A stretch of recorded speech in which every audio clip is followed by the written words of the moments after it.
बंदे की बड़ी ख्वाहिशें थी कि वो योगासन करे। बीमारी हमें लग जाए तो नमस्ते। अब तक देवयोग वर्कशॉप्स चैनल ने संस्कृत ग्रंथों के पर आधारित व्याख्याएं दी। अब हम एक नया श्रृंखला शुरू करने जा रहे हैं जो योग तकनीकों के ऊपर आधारित है। वैसे भी संस्कृत ग्रंथों से ही तो हमें योग का ज्ञान मिला है। उसके बारे में, योग सूत्रों के बारे में आपने कभी सुने होंगे, वो हम लोग किसी और वीडियो में उसके बारे में बातें करेंगे। तो आज हम लोग आसन के बारे में बात करेंगे और ये वाली वीडियो है एक इंट्रोडक्शन, एक परिचय। वैसे तो देखा जाए आमतौर पे ज्यादातर बच्चे स्वस्थ होके ही जन्म लेते हैं।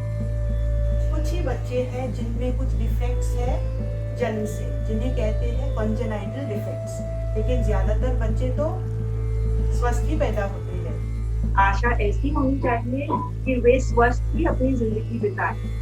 लेकिन अगर आप देखेंगे तो आजकल की जिंदगी में 20-30 की उम्र के साथ साथ ही जो बड़ी बड़ी बीमारियां हैं उनके लक्षण दिखाई देने लगते हैं। फिर शुरू हो जाता है डॉक्टरों के पास जाने का सिलसिला।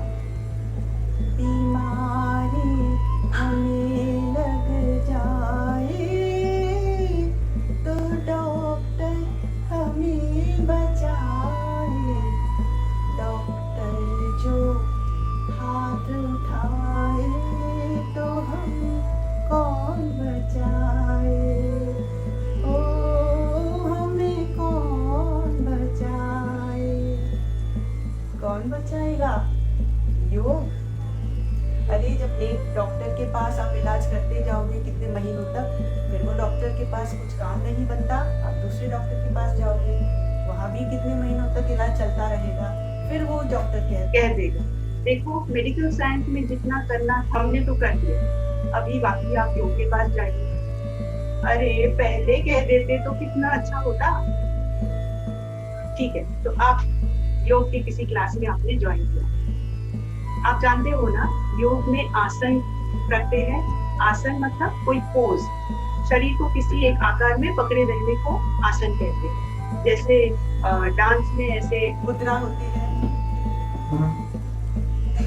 या मॉडलिंग में पोज होते हैं, इस तरह से आसन में भी पोज होते हैं जिनका नाम कई तरह के नाम होते हैं आसन। तो हमारे इस श्रृंखला में हम आसन या दूसरे जो योग के तकनीक है उसके बारे में आपको बताते जाएंगे। लेकिन हाँ, आसन प्राणायाम या कोई भी फिटनेस करने या कोई भी एक्सरसाइज आपको करना है तो फिर आपको कुछ चीजें, कुछ बातों का ध्यान रखना चाहिए। एक, खाने के बाद कितना गैप, आपको कितना समय रखना चाहिए वो आपको जानना है, क्योंकि हम जब खाते हैं तो फिर हजम करना पड़ेगा उस खाने को। तो अगर आप उस वक्त कोई कसरत करते हैं, आसन करते हैं, तो फिर आपके हजम के साथ वो क्लैश होगा। इसलिए नियम नंबर 1, अगर आपने हल्का खाना खाया तो 2-2.5 घंटों के बाद ही आप आसन कीजिए। अगर आपने हेवी खाना खाया, जैसे ब्रेकफास्ट, पेट भर के खाना खाया, ब्रेकफास्ट, लंच, तो फिर 3-3.5 घंटों तक वो खाना हजम होता जाएगा, तब जाके आप आसन प्रैक्टिस कीजिएगा। नियम नंबर 2, पहनने चाहिए ढीले कपड़े, टाइट जीन्स, टाइट बेल्ट नहीं पहननी चाहिए। वैसे मैं अभी क्लिप डाली हुई हूँ, लेकिन अगर मैं लेट के कोई भी आसन करती हूँ, अपने पीठ के बल अगर मैं लेट जाऊंगी तो फिर मेरा गला में, मेरे इस गर्दन में चोट लगी, तो फिर मुझे ये खोल के रखना पड़ेगा पास में, ताकि मैं प्रैक्टिस ठीक से कर पाऊँ।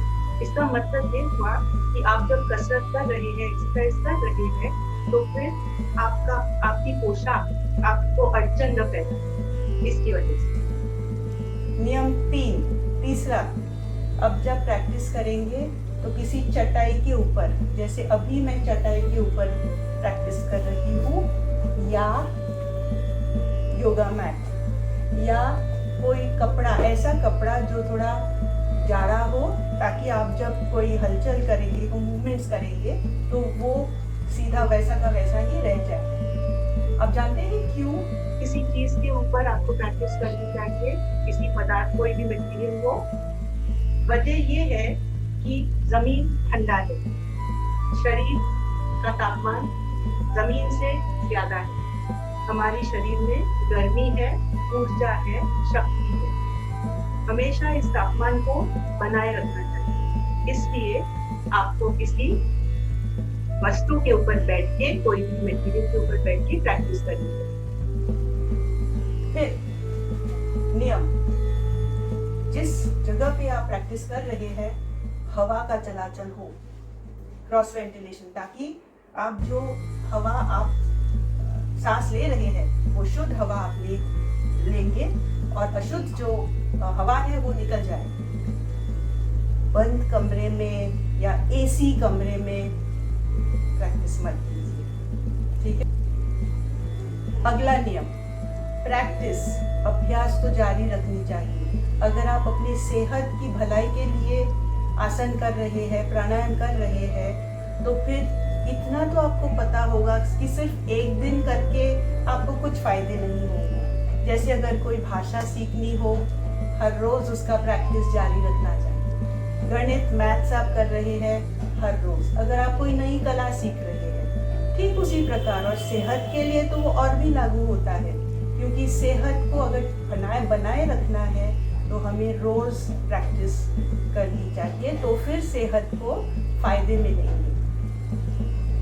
यही नहीं, मैं तो ये भी कहूंगी कि जिस दिन के जिस वक्त पे आप प्रैक्टिस करते हैं, अगर सुबह, अगर आपको एकदम सुबह जल्दी उठ के आपको तब वक्त मिलेगा, तो आप हर रोज उसी वक्त पे आप प्रैक्टिस कीजिए। अगर आपको दोपहर समझिए 11-12 तक आपको तब प्रैक्टिस करने की फुर्सत मिलेगी, तो हर रोज आप उसी वक्त पे कीजिए।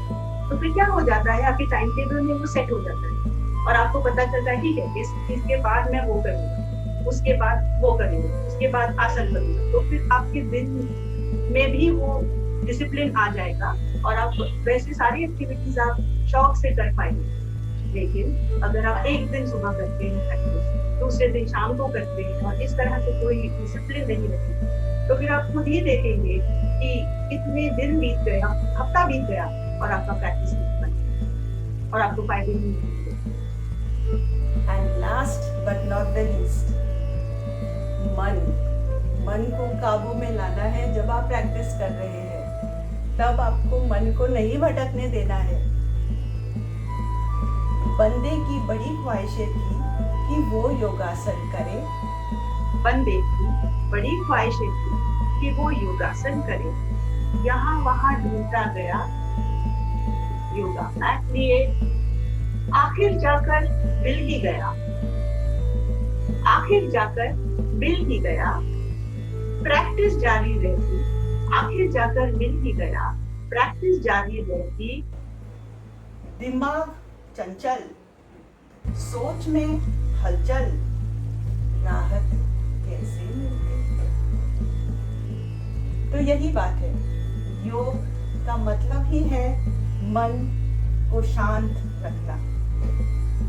आप जो काम कर रहे हैं उसी काम में अपने मन को कंसंट्रेट करना, फोकस करना, लक्ष्य होगा आपके उस काम में। फिर आप देखेंगे कि आपके हर काम में, आप जो भी काम कर रहे होंगे उसमें ठीक से, बहुत अच्छी तरह से आप कंसंट्रेट भी कर पाएंगे।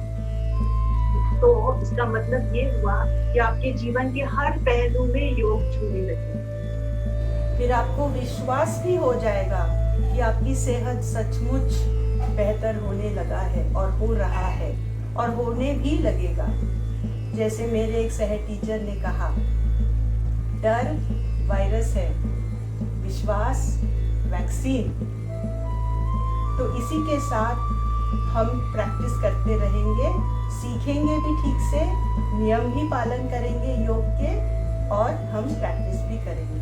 आपको अगर ये वीडियो पसंद आई हो तो जरूर लाइक कीजिए, जरूर शेयर कीजिए अपने दोस्तों के साथ, और हमारे चैनल को सब्सक्राइब तो आप कर चुके होंगे, नहीं किए हैं तो प्लीज कीजिए। हम लोग बहुत जल्द आ रहे हैं वो श्रृंखला लेके, जहाँ हम